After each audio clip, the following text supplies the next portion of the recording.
పుష్పాంజలి కార్యక్రమానికి ప్రేమతో మేము ఆహ్వానిస్తున్నాం. ఈ కార్యక్రమంలో మనం జీవిత పాఠశాల అనే అంశాన్ని అధ్యయనం చేస్తున్నాం. అధ్యయనం చేస్తున్న క్రమంలో ఐగుప్తుకు తన కుమారులను యాకోబు గారు పంపారు. యోసేపు వారిని తన ఇంటికి పిలిచాడు, భోజన ఏర్పాట్లు చేశాడు. వారు, మీరు చెప్పిన తమ్ముడు ఇతడేనా అని అడుగుతాడు. అది 43వ అధ్యాయం 29వ వచనంలో. అడిగినప్పుడు అవునంటారు వాళ్ళు. 30వ వచనం ఇలా ఉంది, అప్పుడు తన తమ్ముని మీద యోసేపునకు ప్రేమ పొర్లుకుని వచ్చాను గనుక అతడు త్వరపడి ఏడ్చుటకు చోటు వెదికి లోపలి గదిలోనికి వెళ్ళి అక్కడ ఏడ్చాను. మనిషి ఎంత స్థానంలో ఉన్నా, ఏ పరిస్థితుల మధ్య వెళ్ళినా తన దుఃఖాన్ని, అంటే ఏడవడానికి కూడా వీలు కాని పరిస్థితులు వ్యక్తుల జీవితంలోనికి వస్తాయి. అతడు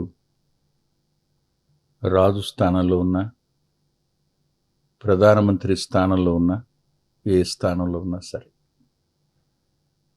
ఎంత ఉన్నతమైన పరిస్థితుల్లో వ్యక్తి ఉన్నా, ఆర్థికంగానైనా, సామాజికంగానైనా, అధికారపరంగానైనా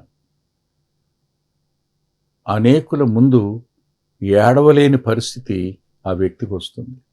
తన కళ్ళ ముందు కనపడుతున్నాడు,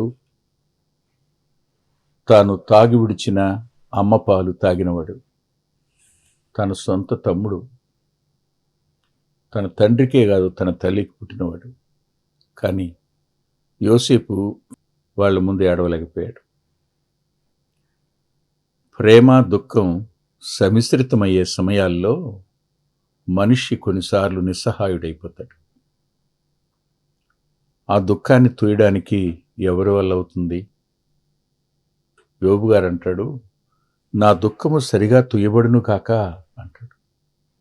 మనిషి దుఃఖం గుండా ప్రయాణం చేస్తాడు. ఆ దుఃఖాన్ని కొన్నిసార్లు కనపరుచుకోలేడు.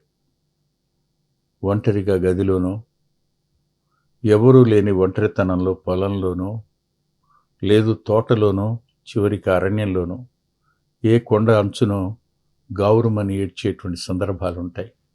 లేదు ఎవరూ లేకుండా గదిలోనికి ఒంటరిగా వెళ్ళి ఏడ్చే సమయాలుంటాయి.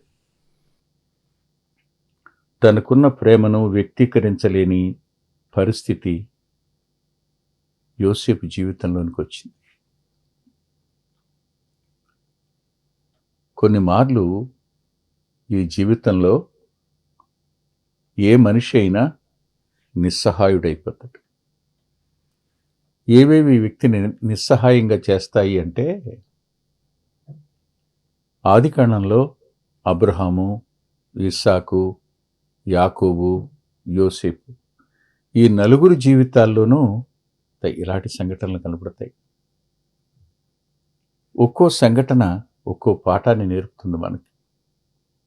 ఎలా అని మీరంటే, దయచేసి మీరు నాతో పాటు ఆదికాండం 21వ అధ్యాయం దగ్గరికి రండి. 21వ అధ్యాయం దగ్గరికి వస్తే అక్కడ దయచేసి 11వ వచనం, అతని కుమారుని బట్టి ఆ మాట అబ్రహామునకు మిక్కిలి దుఃఖము కలుగు చేసెను అనుంది. ఇష్మాయేలును గురించిన దుఃఖం అబ్రహామునకు ఎక్కువగా, మిక్కిలి దుఃఖం. కానీ ఏం చేయగలడు? ప్రభు ఆదరించడానికి వచ్చి ఆదరించిన వాడు అన్నాడు, శారా మాట విను, పంపే అన్నాడు. ఇన్ని సంవత్సరాల కాలం తను చేయి పట్టుకుని నడిచిన కొడుకు, మొట్టమొదటిసారి నానాని పిలిచిన కొడుకు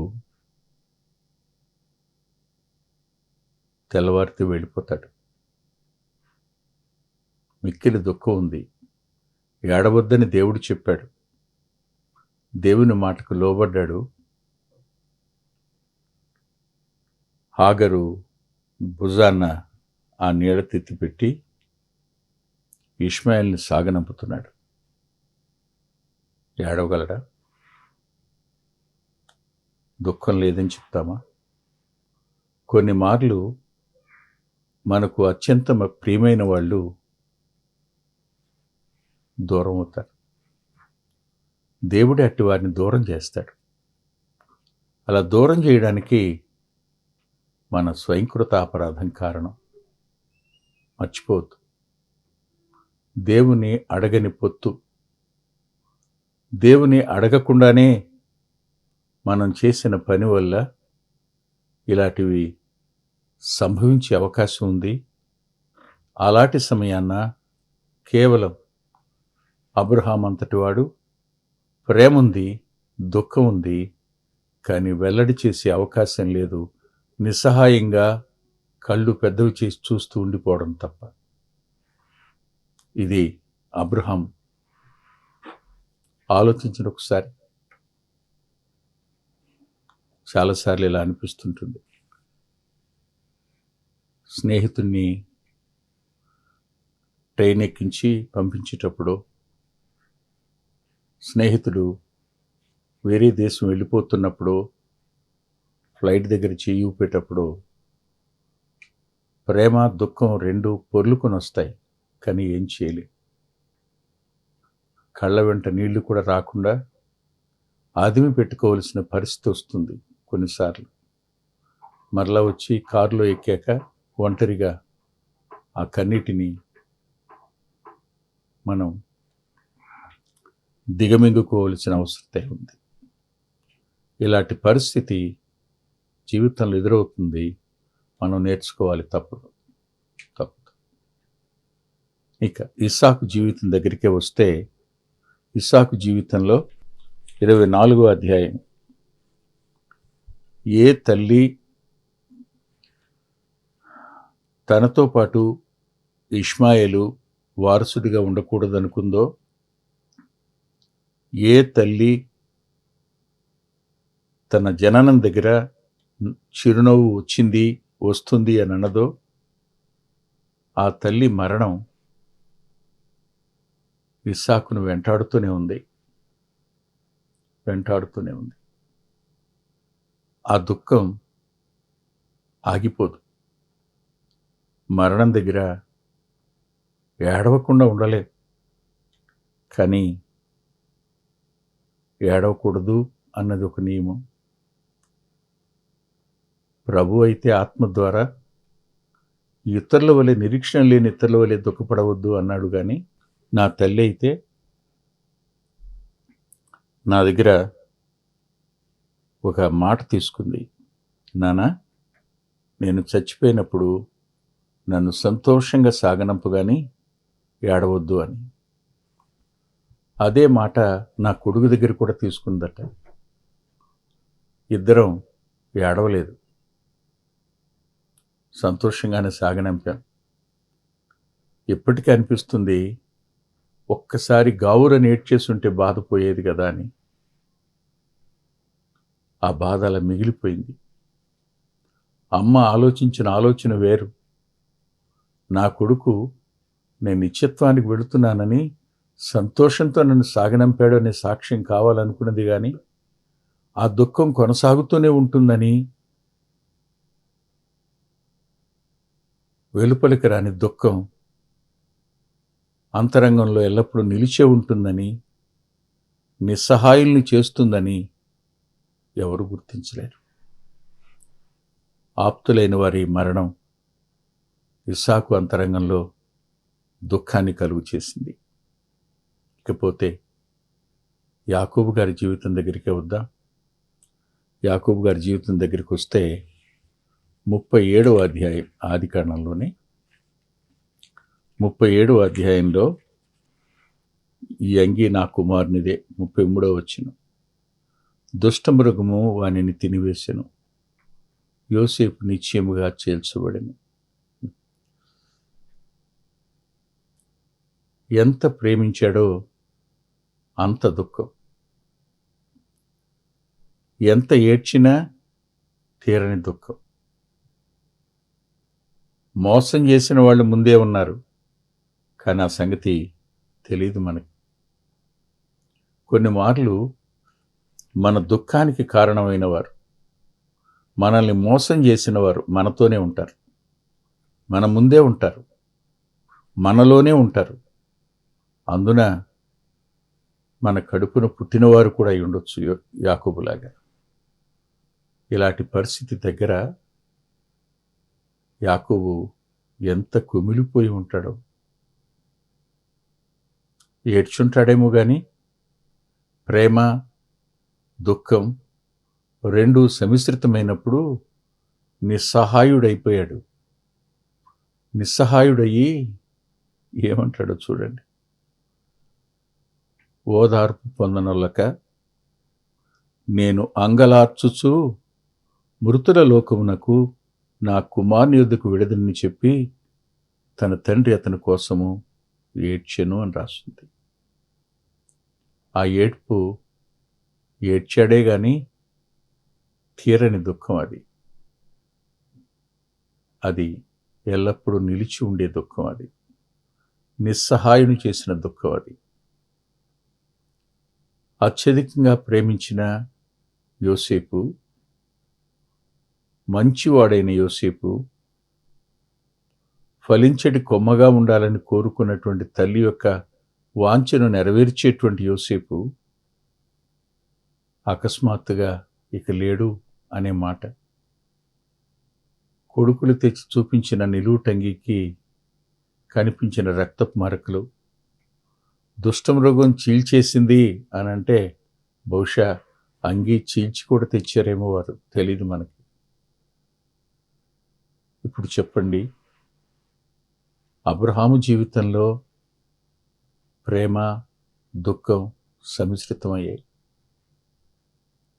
ఇస్సాకు జీవితంలో ప్రేమ దుఃఖం సమిశ్రితమయ్యాయి. యాకోబు జీవితంలో ప్రేమ దుఃఖం సమిశ్రితమయ్యాయి. యోసేపు జీవితంలో కూడా ప్రేమ దుఃఖం రెండూ సమిశ్రితమయ్యాయి. ఈ రెండూ సమిశ్రితమైనప్పుడు దేవుడు విడిచిపెట్టేశాడా? దేవుడు విడిచిపెట్టలేదు అనే సత్యాన్ని మనం ఎప్పుడు మర్చిపోకూడదు. ఈయన ఆదరించే దేవుడు. ఆయనకు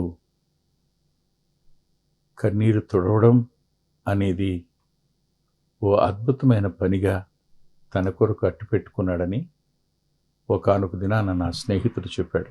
వాస్తవమే అది. ఆదరించే దేవుడు ఆయన. అబ్రహాము ఆఖరి దినాలలో ఇస్సాకునకు యావదాస్తి ఇచ్చి తన ఉపపత్నుల కుమారులకు బహుమానములిచ్చి పంపివేసిననుంది. ఉపపత్ని అంటే అప్పుడున్నది ఎవరు? మీరే చెప్పండి.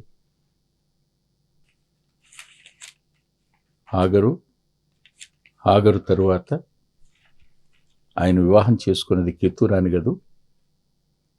కెతూరాకు 6 మగపిల్లలు పుట్టారు.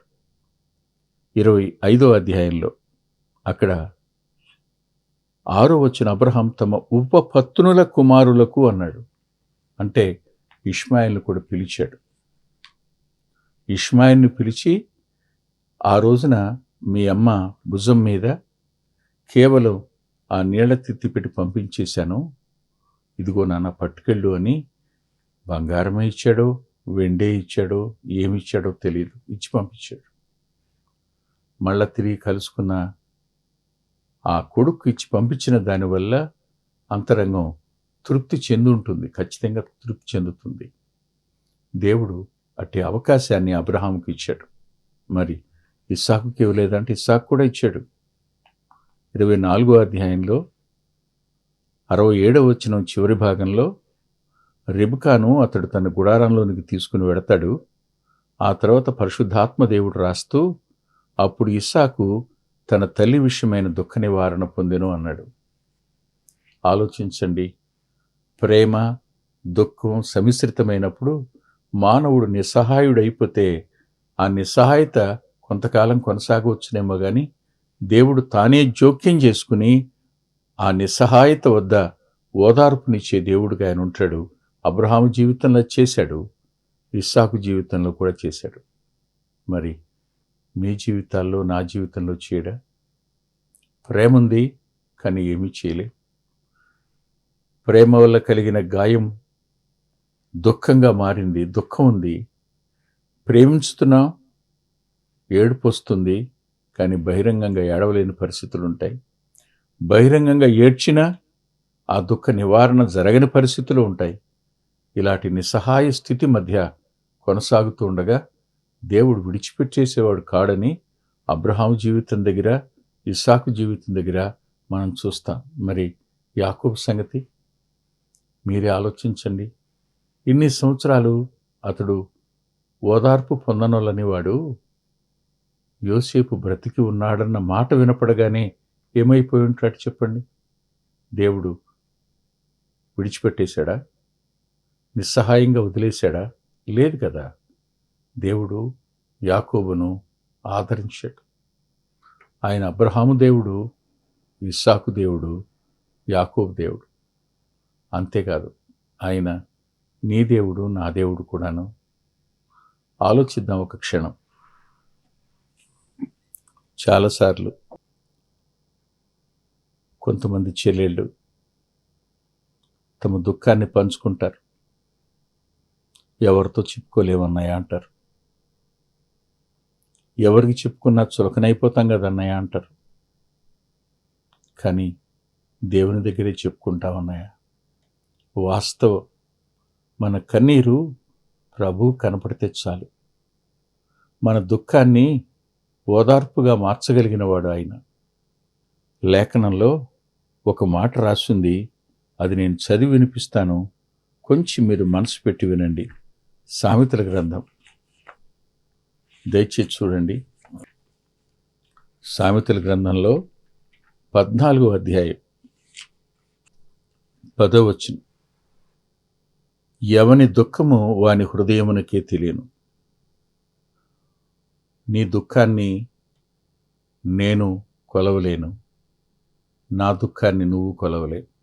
కానీ నీ దుఃఖాన్ని, నీ కన్నీటిని కొలవగలిగినవాడు, కన్నీటి భాష ఎరిగినవాడు, దుఃఖం కోసం ఓ పుస్తకాన్ని రాసేవాడు, నీ కన్నీటి ప్రతి బొట్టును తన బుడిలో దాచేవాడు, కవిళ్ళలో రాసేవాడు ఒక ఆయన ఉన్నాడు. ఆయన నేటికి సజీవుడు. మనవలనే దుఃఖానుభవం గుండా ప్రయాణం చేశాడు. ఆయన గురించి లేఖనం చెప్తున్న మాట చాలా ఆశ్చర్యంగా ఉంటుంది. అది ఆయన మానవత్వాన్ని గురించి మాత్రమే కాదు, కానీ ఆయన ప్రేమను గురించి, ఆయన మానవులకు వచ్చే ప్రతి పరిస్థితి వద్ద దేవునికి ఎలా అప్పగించుకోవాలి అనే దగ్గర ఆయన చాలినంతటి మాదిరి. ఆయన హెబ్రీ పత్రిక 5వ అధ్యాయంలో రాసుంటుంది, శరీరధారి అయిన దినములలో 7వ వచనం, మహారోదనముతోనూ కన్నీళ్లతోనూ అంటాడు. ఆయనకెందుకు? సముద్రాన్ని శాసించగలిగిన వాడు కదా ఆయన. మరణాన్ని విడిచిపెట్టు అనేవాడు కదా ఆయన. మరి ఎందుకో తెలుసా? ఆయన మరణంలో మన రక్షణ దాగి ఉంది. ఆయన మరణంలో మనందరి బదులుగా ఆయన పాపంగా మార్చబడడం దాగుంది. ఆయన మరణం వద్ద మనందరి కొరకు మన శాపాన్ని ఆయన భరించి శాపగ్రాహి కావలసి ఉంది.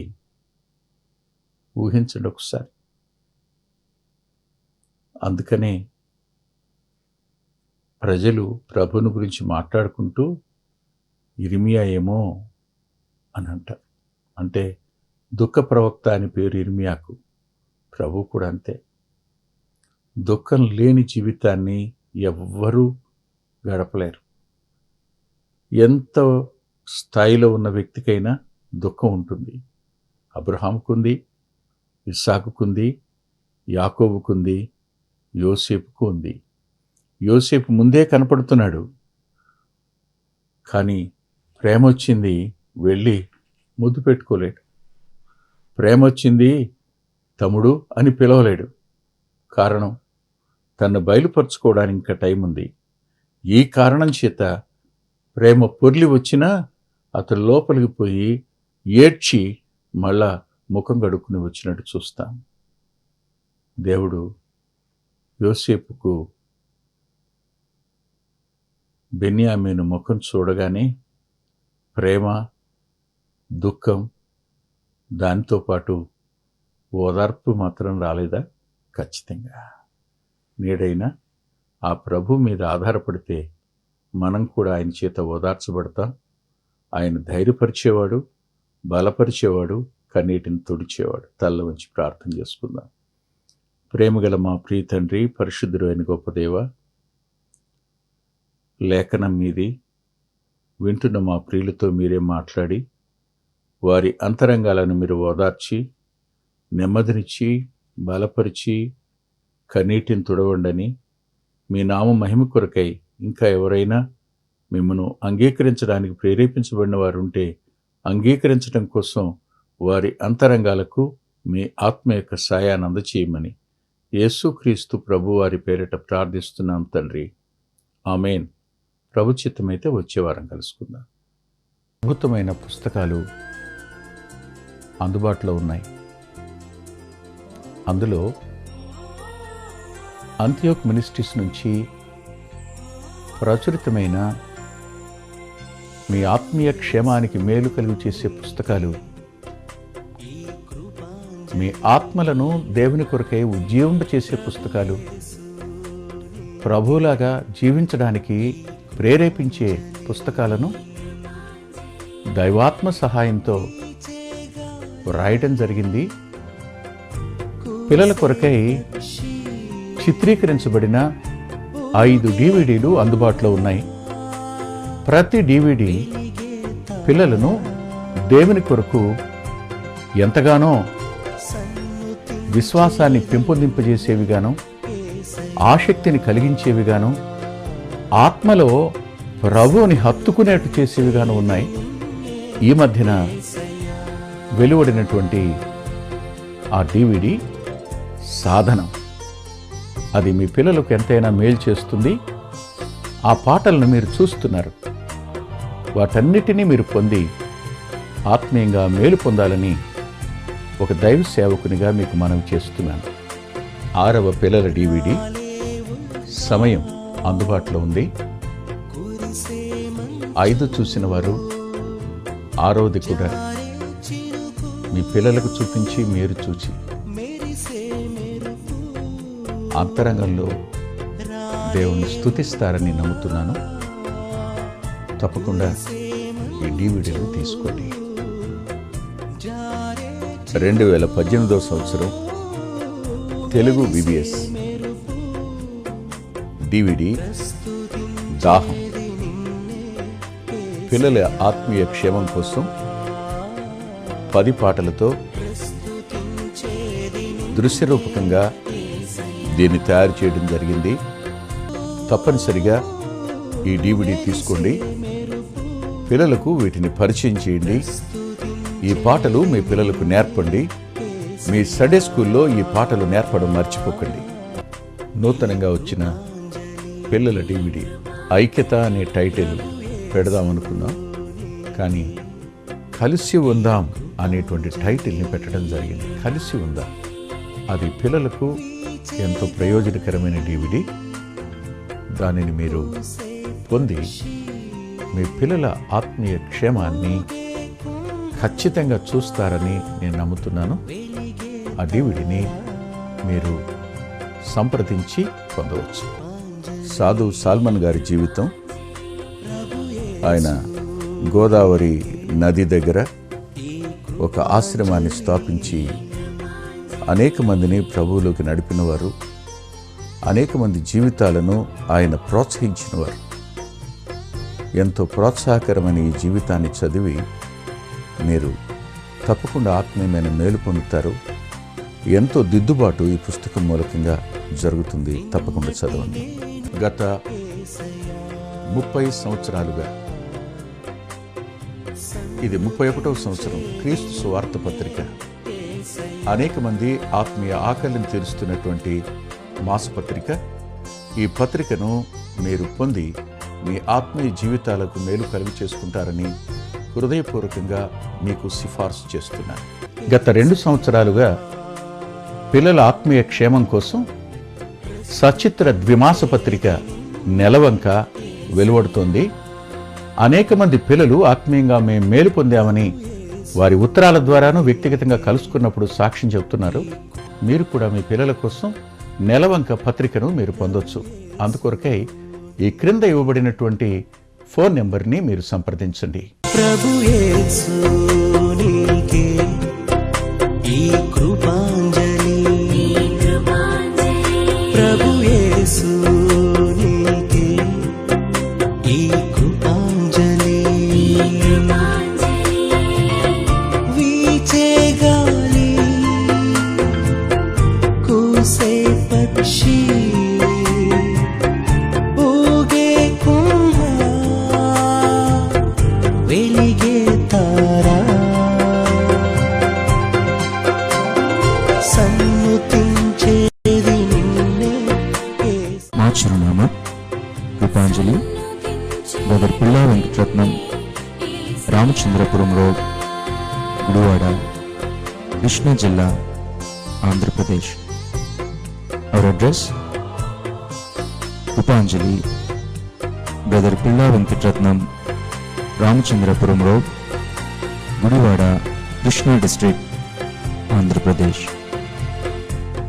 Phone number 9490504299 9490504299. రాలేవుగా కురిసే మంచు